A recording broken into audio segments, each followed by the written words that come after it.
Good morning, everybody. My name is Irene Hodes. I am the director of the Sonoma County Israeli and Jewish Film Festivals.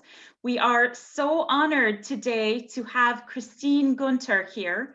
She is the producer of the film Kiss Me Kosher that we have so enjoyed this year at the festival that just concluded.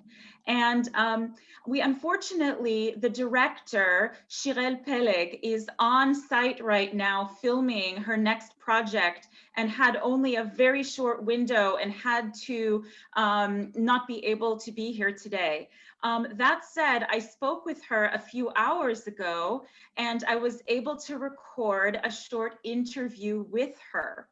So before we speak with Christine, who was, of course, very involved with the film, is an incredibly accomplished producer herself, who is speaking with us from Berlin today, this evening for her.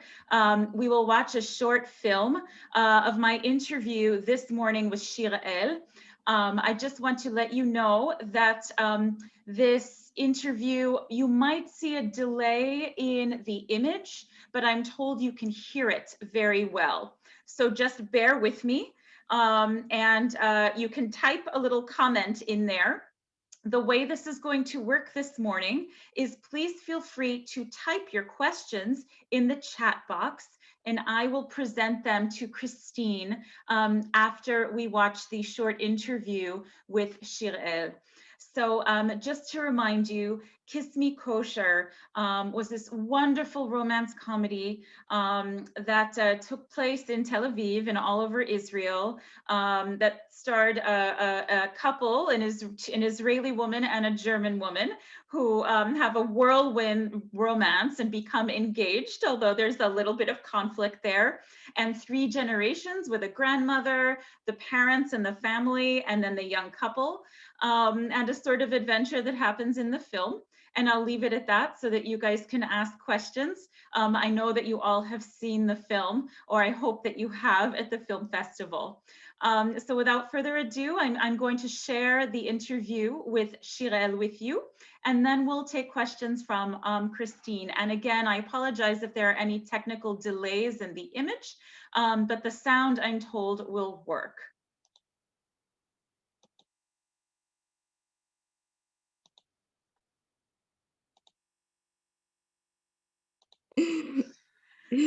Good morning or good evening, Shirel Peleg, and welcome to the Sonoma County Jewish community. Thank you so much for making this incredible film, Kiss Me Kosher. Thank you, and thank you for having me in my film. Hi, Sonoma. I wish I could said it before. I wish I could be there in person, not COVID person online, just in person. Sounds like you live in a beautiful area. I'm currently in the Black Forest now, by the way, shooting my next film, which is also an amazing place to be. Just so green and beautiful. Well, tell us a little bit about it if you want to. We would love to support you in the future. What is this new project about? It's purely German. It's actually for German TV, so I doubt that it'll get out of Germany. But within Germany, it's a beautiful format called Tatort. It's locally very, very known. It has about like 10 million people watch it every weekend, so it's a thing. So I'm very happy to be doing it, and it's my first all German project, so I'm really psyched about that. Also, like working in German, that's a lot of fun. I'm really happy that I got to the place where I can do that, and also create something for mainstream TV. That's amazing. I love it. Yeah. Well, you're an Israeli director, and so it's just amazing Exactly. to see you working on an international sphere. So congratulations. Thank you for that. Yeah, of course. So to the film Kiss Me Kosher, we have loved it as part of our Israeli Film Festival here in Sonoma County. And I was just hoping you could give us a little bit of background on your inspiration for the film, especially the romance comedy genre as sort of a vehicle for so many other different issues that you have put into this film. Yeah, so just speak a little about the genre. I think that comedy is always the best way to open the hearts, and this is something I think it's the easiest to approach things that are regarded as taboo using comedy, and that was what I was aiming for. I wanted to touch subjects that I felt that were somehow a part of our lives, our everyday lives, our private lives, and in a sense are not really don't emanate they don't come from our personal lives. They always come from without. It's something that other people project on us, or the society we come from, or the situation we're in. um yeah, I guess that's why I chose comedy. And I think that's also personally, that's my go-to as a person. I'm not the person to be depressed or cry about things. I go to humor. That's just how I deal with things, and that's what I did. It was I started writing the film after I met my back then girlfriend, now wife.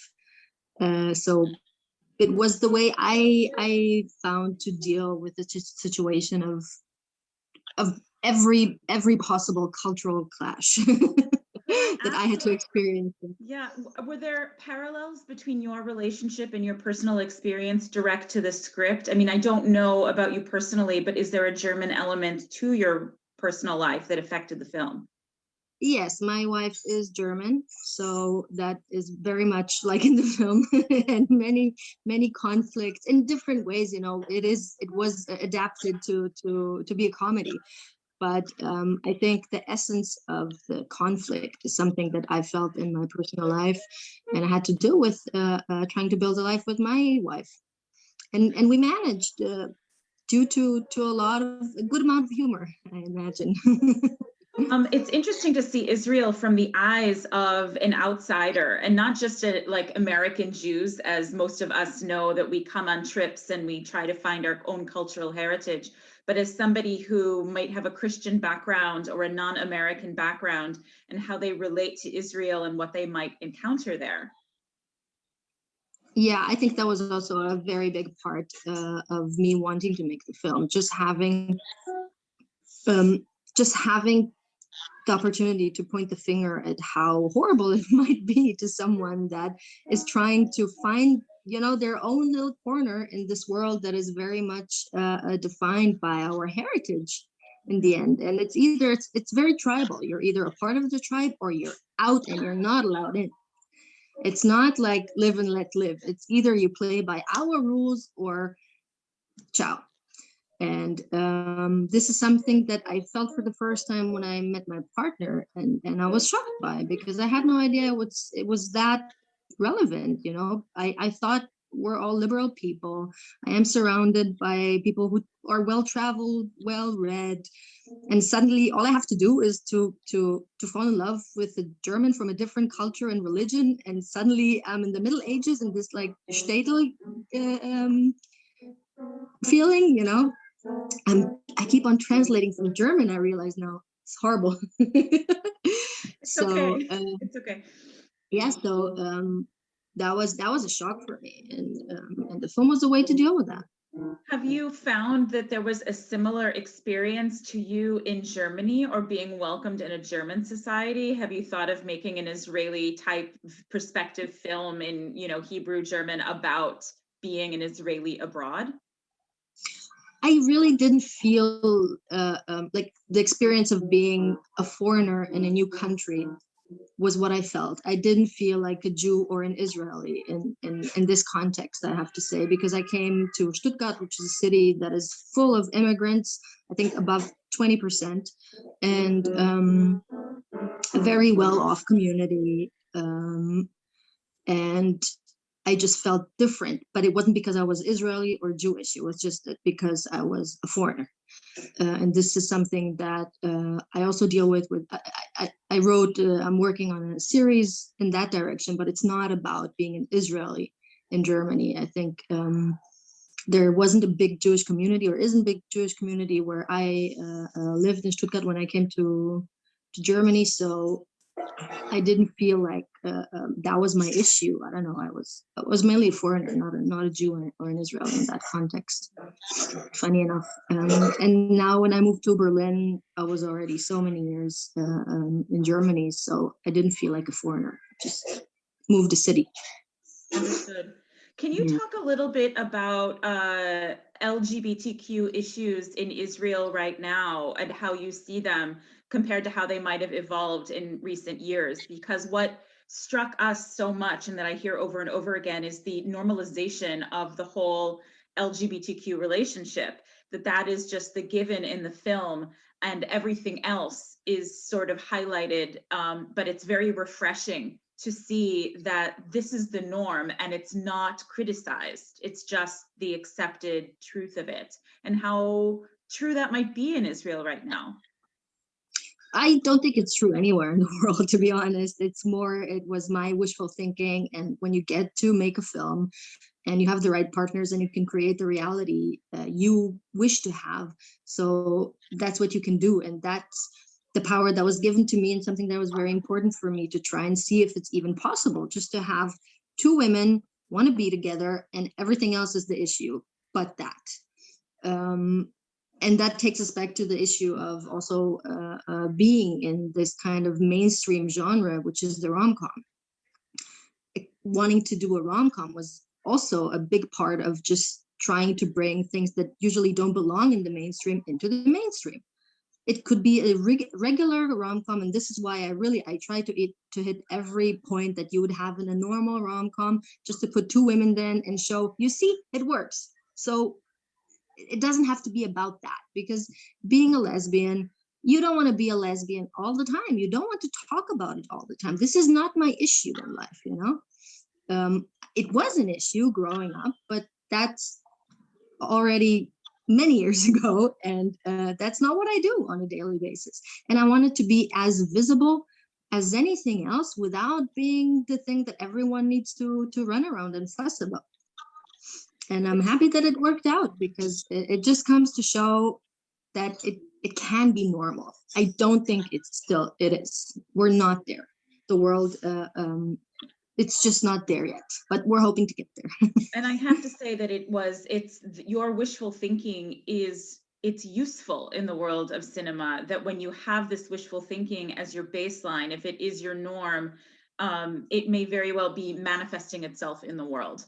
And your choice of the rom-com genre, I have to say, I think really opens the film up to more mainstream audiences. And I hate saying mainstream audiences, but I know that I have family members. My father, who is clearly a cisgendered, straight man, adored your films so much, and his main question to me to tell you was, where can I buy this film right now so it can be in my library so I can watch it over and over again, just like Love Actually, which I think is his favorite film. So Wonderful. You have a timeline for this film, and how mainstream audiences might see more of it in your work? I still don't know when it's going to come out in the US, but we have a distributor. That's how it got to you in the first place. And I'm pretty sure he'll let you know when the DVD comes out. And first, we really hope to play in theaters. So that would be amazing. If the first thing you would do, and I'm pretty sure the distributor would be in contact with you again, is that when it comes out to theaters, to go and buy a ticket. It's so important, especially these days, to go out and purchase a ticket if the possibility is existing. Who knows? But at one point it will come out on DVD. Yes. Fantastic. Yeah, we would love to be able to promote you when that happens. Let me just see if I have a couple more questions and I'll let you go. I know that you are currently filming, and so it's difficult. Thank you. Yes. Is there anything else that you would like to say to us in California about your filmmaking, about Israeli filmmaking, or just a message for us and your future projects and your hope for cinema in the world? I just hope that you spread the word, enjoy the film, talk about it, talk about the issues in the film, because that's the reason we made it. We wanted people to get together and talk about things we usually don't really dare to talk about. And if we manage to do that, then I'm extremely happy, and I did what I came to do. And if you hear my name and at one point you get a chance to buy a ticket to something that I did, and I hope we'll get there, please do. And thank you for watching the film and enjoying it. It means the world to me. It really does. Of course. Thank you so much for joining us. Thank you, Irene. Thank you, everybody, for watching that. I hope you were able to get the sound and hear and understand that. She was very generous with her time. She literally had like a half an hour to speak with us. And so I know it's not ideal, but we have Christine here, who, of course, worked on the entire project. And welcome and thank you. And I just wanted to start off with I don't know, just a very different question, because you are a German person. I have just unmuted you, Christine, and wanted to know, how was this film received in Germany? I think that we're all very curious to have your perspective as a non-Israeli person. We can't hear you yet. I am asking to unmute you. There we go. Yes. Okay, great. So first of all, we're thrilled. Thank you for having us. And hello, everyone. So how was the film received in Germany? It was, we had a very, very short theatrical window for the film. We were lucky because we had it in theaters between two lockdowns, and many people went to see it, and it was very well received critically. And also, we got emails and emails of many, many people, Israelis in Germany, German Jews with Israeli family, and non-Jewish Germans and LGBTQ fan mail. It was very well received, and we were very happy to have had the opportunity to bring it to audience in a theatrical experience. Oh, that's wonderful. That's really wonderful. Can you describe how you became involved in the project yourself, and how you know to work in Israel as well? Well, I have a little personal backstory with Israel too. I had a partner whose parents lived in Israel, so I spent a lot of time in Israel before I started to shoot my first production there. And so there's a huge group of filmmakers and friends and LGBTQ filmmakers going back and forth between Tel Aviv and Berlin. It's a very strong creative axis. And Shirel and I, we have mutual friends in Tel Aviv. So one day a friend called and was like, "You have to meet this young Israeli writer director. She just moved to Berlin and she has a project you might like." And then we met in the Berlin Beer Garden. I think that was probably 7 years ago in spring, pretty much right at this time. And she pitched me the idea, and I fell in love because, of course, it also resonated with my own personal experience as a non-Jewish German citizen going to Israel and going to Yad Vashem at that time with my, the father of my partner, who was also a survivor. So many topics of the film or of the project resonated for me, and I was all in, because I also thought coming together and making a film, especially a comedy, a romantic comedy, is a very good project to start conversation, or for me, stay in conversation. So this is why I picked it up. That's amazing. We're starting to get some questions. I do want to return to the subject of the actual project. You know, it takes a long time to make a film and how you film it as well. But there are people who are curious. Somebody asked, what is a rom-com? It's a romantic comedy, a really well-known sort of genre, feel-good sort of film, although this one is very different. And there is a question about how you cast John Carroll Lynch. But also, I don't know that American audiences would know this so much, but many of the actors are extremely well known in their own countries. I know that, is her name Julianne Kohler? Yeah. She's very famous in Germany, I have been told. And of course, there's Rivka Michaeli, the grandmother, who is, you know, very well known. And I'm wondering, as the producer, you are probably extremely involved in this casting process. How did you get this dream cast?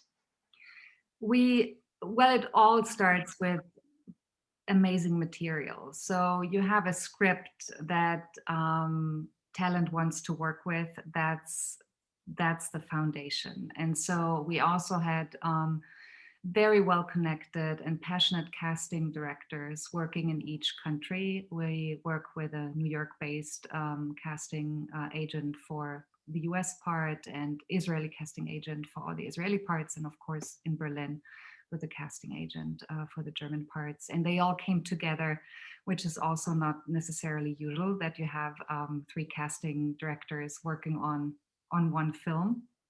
And they were very generous and passionate about it. So yeah, they worked their magic, and Shirel worked her magic in the initial conversations with the actors, and all were very generous with their time and boarded the project and loved their dialogue lines. And yeah, it really came together in a beautiful way. It was, I wouldn't necessarily call it effortless, but it was close to breezy. Let's call it like that. Close to breezy. Yeah. Um, let's go on. I don't have any new questions yet, but please, I want to remind you that we have the question box here that you're able to type in. And a few people entered late into the conversation. I just wanted to mention that the director was unable to visit us this time, but we had a pre-recorded interview with her that we will be able to make available after this talk as well to the community. And so we have with us Christine Gunther, who is the producer, amazing, accomplished producer who is answering these great, wonderful questions for us. I was wondering if you could tell us about shooting the film and the timeline of how you put together. You said that you met Shirel like 7 years ago. And I know that she is a younger filmmaker, but is extremely talented. And how maybe you work together as an accomplished producer in getting this to actually come to fruition and filming. Yeah, so we took some time to really develop the project. Shirel came with a treatment idea, and then we took it through several stages of script versions.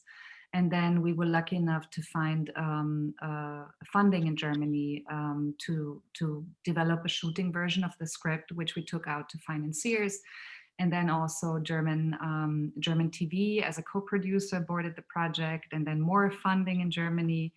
And then we found our partners in Israel. So all in all, we shot in 2019, spring and summer of 2019 in Israel, and then post-production. And last year in September, we had the theatrical release in Germany. So that was the timeline, and we shot in altogether 25 shooting days in Israel. Yeah, that's it. 25 days. Yeah, 25 days. I think That's 24, incredible. 27. I have to look it up. I'm confused. It's a little on the back drive of my brain. It's either 25 or 27.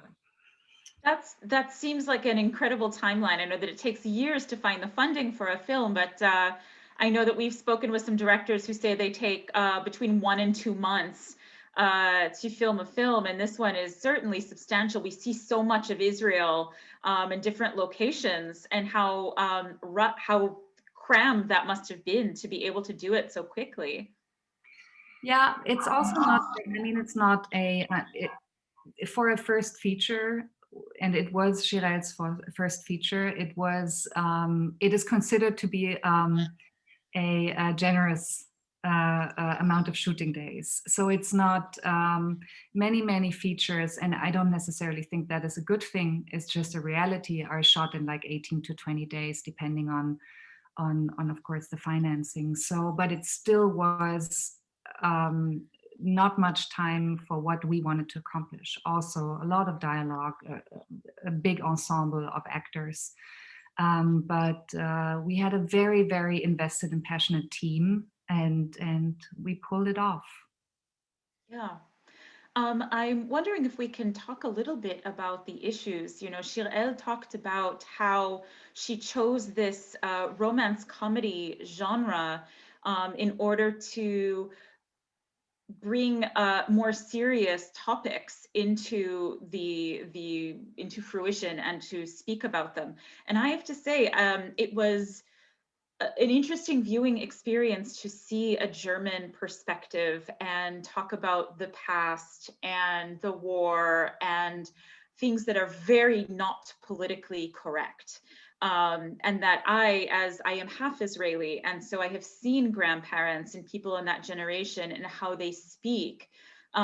You obviously were involved in the script development or the different incarnations, as well as creating the film.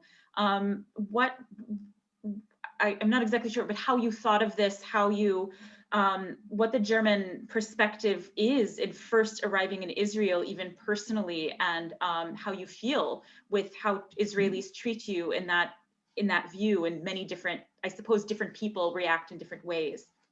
Yeah. For me personally, I was welcomed with a very, very open heart, and I am very grateful for that. So I was lucky to we always had open communication about feelings and about the past, about potential futures, a way forward. So there was no, in the relationships I had, my personal relationships, my friendships, my professional relationships, luckily there were never taboos. So I cannot necessarily, I was never investigated in the way that Maria is investigated. Of course, it was a topic, but it was a very open conversation. So coming to Israel with this project also, I mean, of course, everyone has a story with this story. So every team member, every actor brought a very personal, distinct perspective to the film. Also, our German actor is coming to Israel. Juliane, she had performances in Israeli theaters. So she has a bunch of friends and colleagues in Israel. I think for some it was the first time coming to Israel, and that was also interesting how they perceive the culture, how they perceive their also non-Jewishness and Germanness in this context. So we had, during our dinners, preparation dinners, when we all came together in the preparation time, it was ongoing discussions about perceptions, about family, about relationships. It was a beautiful process, I think, for everyone to take part in this, and also as a collaborative creative process to bring those perspectives and create something that can ignite dialogue. I think that was, for everyone involved, a big aim. I hope this answers your question. Yes, I think it does, because I imagine that you have a lot of crew, as you mentioned, that is not Israeli coming to work on the film. And I'm curious now that you've said it, it must have been such an interesting cross-cultural coming together in how it was filmed, and different cultures meeting each other in the making of the film. There must have been some parallels with the themes of the film and the people making it. Yeah, actually we had, the majority of our crew was Israeli, so we had only a handful of people from Germany. Then of course later in the process, in the post-production, that shifted a bit because post-production took place mainly in Berlin. But the people who traveled, they had their culture clash moments, especially when it was their first time coming to Israel. And also, of course, we also had American crew members traveling and working on the film. So shooting in 4 languages, like dialogue in 4 languages, and not everyone could understand to equal parts what's going on in front of the camera. And then we really tried to establish English as the working language, to have a baseline channel of open communication, which of course kind of went to hell after the first hours of the first shooting day, because everyone just went back to their default language, and it was a lot of translation, and also culturally how to shoot a production and how to approach a shoot. It's culturally very different, so that was interesting, and it created a good amount of creative fire. I can imagine.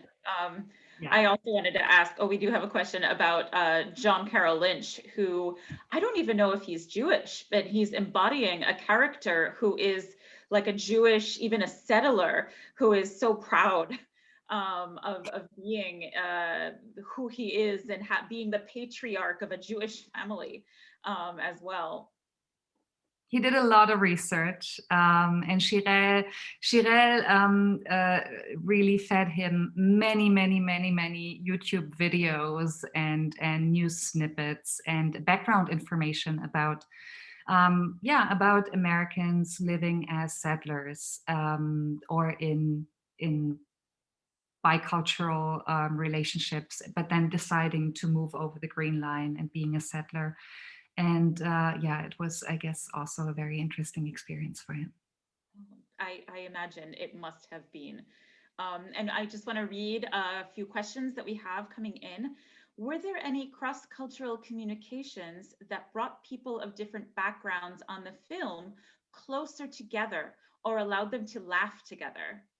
Of course, all the time. And for us, Shirel and I, we are very big on food. So eating was very important on this production. And dinner conversations, lunch conversations, the unavoidable faux pas that happen when different cultures come together. And it was a balagan, a beautiful balagan coming together. I don't, from the top of my head right now, I don't remind one specific thing, but we were laughing and crying about the beautiful chaos that unfolded all the time. I love this, a balagan, a big Israeli term, you guys, a big mess. We have another question here from Wally. At what point did you decide to include the Arab-Israeli conflict? I know that it is a little bit lesser, but it is the romance of the grandmother is also taboo, even more so than the two women being in love. Even though that is seen as like Shirel described, that's the norm. It was established that that isn't really going to be the issue. And the issue is more that comes up of the grandmother and her relationship with the Palestinian gentleman. So, excuse me, nothing here is constructed. Every relationship has a foot in reality, and it's not a secret, so I can speak about that. It has roots in Shirel's family, all those, and her experience, and of course, experiences of other creative partners involved in the whole development project. So this relationship, it was not a conscious relationship to up the drama or to bring another potentially outrageous element to the story. It was just, it is something that happens, of course. It is something that happened in Shirel's family backstory. So she brought it to the script, and it is I think it's a beautiful parallel. How those two relationships unfold and how the family comes together in overcoming their hurdles these relationships seem to trigger. Mm-hmm. And it's of course also I mean, in our world, no matter where we are right now, polarization is such a big issue, and seeing this family overcome such polarized issues, they will probably never get to the same perspective of the world, and that's totally okay, as long as they find an open channel of communication, which they do. They can be together as a family and move forward. Yeah, we haven't talked about as much the friction that there, to me, what jumped out is, especially being half Israeli and half foreign myself, the levels of hypocrisy of different types of prejudice, that you can accept something very progressive on the one hand and not on the other. That you might be like the grandmother is in what might be she has rationalized her relationship with a Palestinian man, but cannot accept a German daughter-in-law. But at the same time, how she relates to her partner, she hides it as well, that there is within herself, inside of herself, a prejudice as to what she's actually doing with her life. And I think that many cultures probably can understand this sort of dual prejudice within ourselves and, you know, levels of hypocrisy and what we accept in our lives. And I don't know if you can speak to that, but I think that that is sort of what really brought the reality of the film home, that we're talking so much about the laughter and how much fun it is and making a romance. But the issues were quite serious in that the internal struggle, not just within a family and the issues, but within ourselves. Yeah, and I also think it's not specific to the conflict lines laid out in this film. I think it's, at least this is how I see it, it's the human condition. We all have our blind spots, and we have so many things we feel super liberal about until other shades of experiences just hit us home, and then things might change drastically, and we have to confront our own prejudices and our own blind spots and just deal with realities we're not that comfortable with. And this is what happens to the characters. The dad thinks he is super liberal and he loves his kids, and he does, of course, but also he has just this issue he can't overcome with the Arab population close to him, and this relationship in his family, and the same for grandma. And to a certain extent, of course, also the German parents bring their prejudices to the Holy Land. I mean, also the father, he's a very positive character in his unsufferable lightness about everything. But it's also a positive, almost a positive prejudice about the Holy Land he brings to it. So they all have to confront it, and they all meet their demons in this setup, as we probably all do sooner or later. Mm-hmm. Yeah. I was really surprised, not surprised, but interested in the German parents' reaction to coming to Israel for the first time.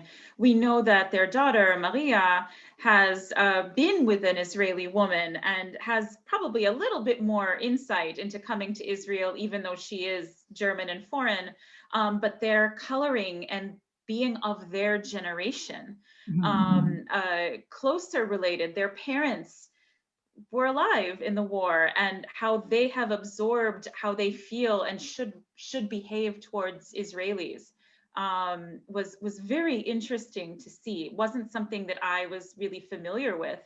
Is this based in reality? I think that a certain generation, maybe my parents' generation, the post-war generation, that has no direct relationships with maybe even the Jewish community in Germany, or Israel, as of course everyone who reads or watches the news is familiar with Israel, but not too many people, or not the majority of people, have some kind of a direct relationship. So there is I think also, given the history, natural awkwardness in the first encounter. And as long as it, I think, happens here in Germany, that the Israeli girlfriend comes to visit and they get to know her, everything is just fine. But as soon as they set foot into Israel and confront Yad Vashem and all those places of confrontation and catharsis in a way, and things are different. And I don't want to speak to that specific part of why Shirel put it in there, but from what I hear, people traveling to Israel of that generation, it is often it is loaded. How can it not be? And I think we hope that that the comedy opens a pathway also in confronting or starting conversations and daring to visit. For my generation, and especially of course in our bubble in Berlin, where we have such a huge Israeli creative community and so much cross-pollination in a way in our creative processes, and we travel a lot and we go there and Israelis work here and all that, it is a very hypothetical issue. But our parents' generation, I think, maybe have a harder time, maybe on both sides. I'm wondering if it did bring up conversations amongst a German audience with seeing that the parents' generation and their feelings and revelations in the film amongst them after they saw it. It is very interesting because from the Israeli audiences, we get audience reactions that they felt that the Israeli parts were sometimes a little dialed up too much, and the Germans are like, well, we love the Israelis, but the German parts are a little dialed up too much. So of course we don't like to see each other as it triggers certain reactions, and that's a good thing. I see. We have another question here. Working on the film, were there discussions of the role these kind of romantic relationships across people on different sides of past and current struggles can be a vehicle for healthier discourse and increased understanding? Yeah, of course, yes, because also many of us working internationally, working in multicultural project setups. Of course, we have relationships, we have friendships and romantic relationships that cross cultures. And so many of us were able to bring their own experiences to it. And it's not easy, but it sparked a lot of dialogue also in families of team members, and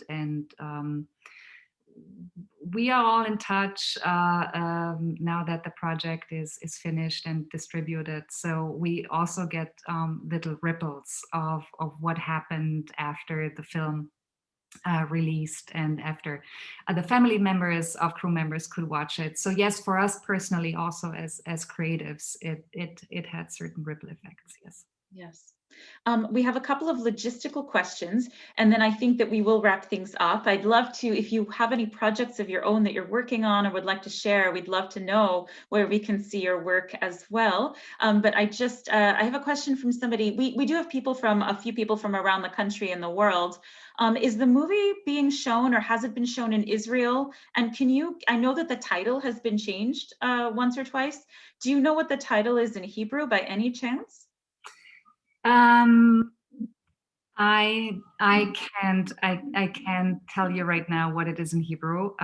But just so you know, I will look it up and I'll post it to whoever. There is a Hebrew title that was picked for the Israeli festival. So it had a festival, unfortunately, in the whole COVID, in the full COVID chaos unfolding at that time. So we had a festival premiere in Israel, but we did not have yet the official release in Israel. So we hope that will happen sooner than later, and we're starting in many territories now to roll out the film. And yes, we have different titles. Our original title was and is Kiss Me Before It Blows Up. That is the original title of the project, and then German distribution, and I also think North American distribution went with Kiss Me Kosher. And we probably will have another title picked by the UK distributor. So it is what's happening, what happens sometimes with movie titles. So Yeah.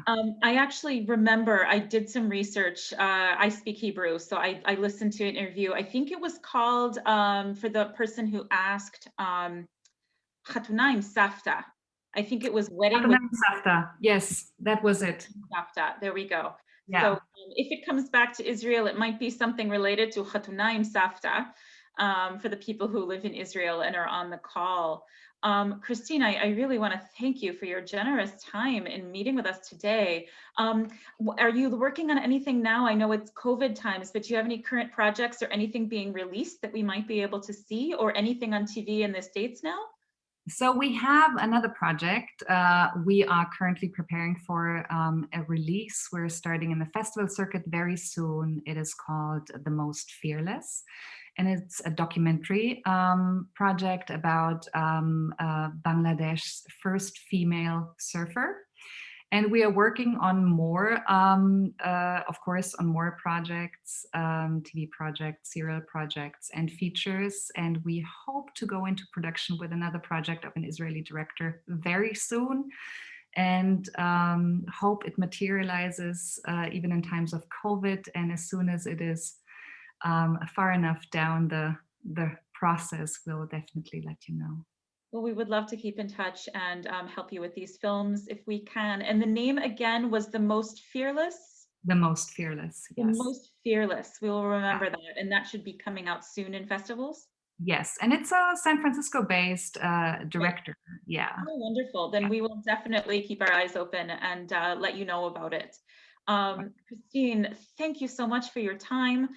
Thank you everybody for coming and supporting the Israeli Film Festival. This is actually the last Filmmaker talk of the series. And we are so grateful for your support, especially that this is our virtual festival and how different it is from meeting in person. We feel very, very honored and fortunate for all of your support here. So on behalf of the JCC Sonoma County and the Virtual Israeli Film Festival, thank you for being here this morning. And thank you again, Christine. Thank you so much for having us. Take care, everybody, and have a wonderful day. Nice day. Thanks. Bye.